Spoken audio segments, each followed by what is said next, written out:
Ukraine tells the US it needs 500 Javelins and 500 Stingers per day. Here's a summary of the article. The Ukrainians have submitted similar lists in recent weeks, but a recent request provided to U.S. lawmakers appears to reflect a growing need for American-made Stinger anti-aircraft missiles and Javelin anti-tank missiles, with Ukraine saying it urgently needs 500 of each, daily. In both cases, Ukraine is asking for hundreds more missiles than were included in a similar list recently provided to U.S. lawmakers, according to a source with knowledge of both requests.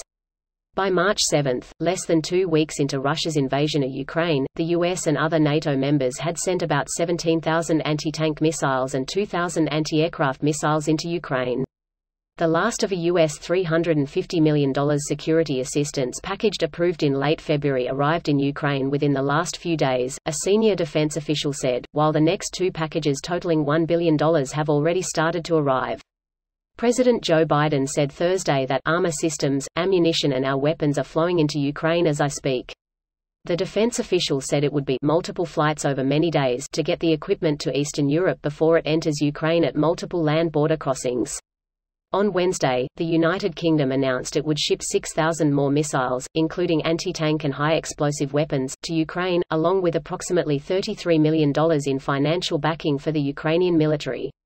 Ukraine has asked for 36 of each aircraft, according to the list provided to CNN. Some lawmakers in Congress believe the U.S. should provide Ukraine with the weapons they're requesting as quickly as possible. This post received a score of 46,000, with an upvote ratio of 89%. Here are the top comments in response to this article. I am sure it is an obscene amount. But how many does the US have in its arsenal to give away? Thousands a week is a bunch. 45,000 have been produced ever, but no idea how many are still in US arsenal. Definitely not enough for 500 a day though, unless production goes absolutely nuts. The military-industrial complex is salivating. Sure, the US is giving it away, but the taxpayers pay for it, and the governor still has to buy the equipment.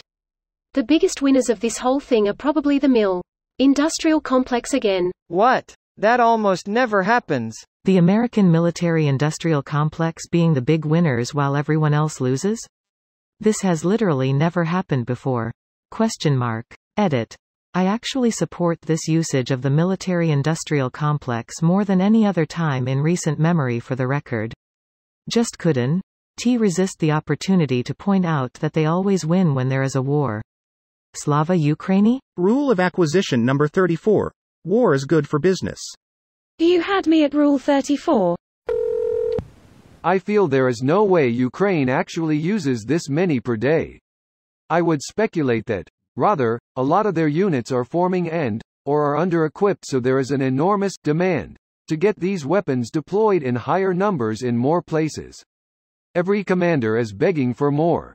But then after most units are reasonably equipped, the ongoing demand from actual usage would be less. Was reading that Ukraine is basically still training up a second army in the West from all the volunteers and such. So they could be planning not just for the defensive efforts but for a much larger scale offensive. And it takes live rounds to train teams to use them effectively. Thankfully, the Russians have donated a few recent Hulks to practice on. Also, I just read a story of a foreign fighter just back from the front talking to a journalist in Kyiv. He said the teams are using the launch system for scouting and targeting. Apparently it's a great portable thermal optic and it's giving them a huge advantage in firefights and raids on Russian lines.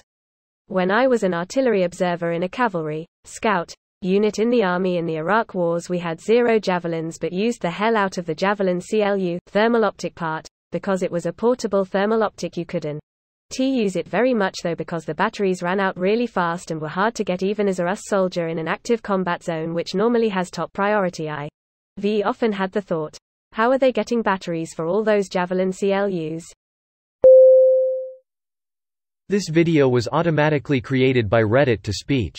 The article and comments in this video were selected from Reddit according to their upvotes, and any paraphrasing was performed by smmry.com, without any human intervention.